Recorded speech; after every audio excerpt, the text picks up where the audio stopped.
Kwanza tunashukuru, ilikuwa finali ngumu kwa sababu Singida ni timu nzuri, lakini ukizingatia tumetoka kucheza mchezo wa dabi, kwa hiyo wachezaji wengi walikuwa wamechoka, lakini sisi kama wachezaji wajibu wetu ulikuwa ni kupambana na kuweza kutetea taji letu. Kikubwa tumepambana na tumeweza kutetea taji letu.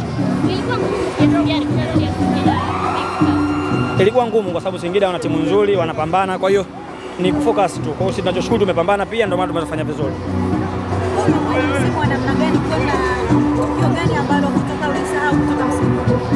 Ulikuwa ni msimu mgumu sana, msimu wenye kupanda na kushuka, na tukio kubwa ni zidi mechi ya Tabora ambayo tulifunga goli 3 nyumbani, lakini sisi kama wachezaji tukarudi kwenye mstari, tukafocus na tumeweza kutetea taji letu.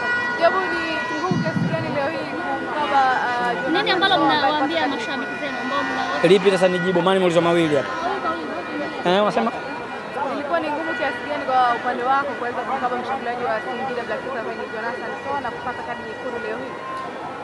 Haikuwa ngumu sana kwa sababu tulikuwa tumejiandaa na tulikuwa tunashirikiana, kwa hiyo kila mchezaji alitimiza wajibu wake, tumeweza kufanya vizuri. Huwezi kumwongelea mchezaji mmoja kwa sababu walikuwa wanacheza kama timu.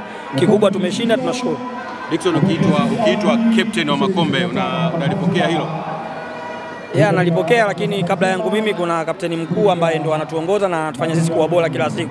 Kwa hiyo tuseme kama wachezaji wenzake tuseme tunamshukuru kwa uongozi wake, na tulikuwa chini tunamfuata yeye kama mtu wa mfano na tunampongeza pia. Sawa, tarajie nini msimu ujao ndani ya Young Africans?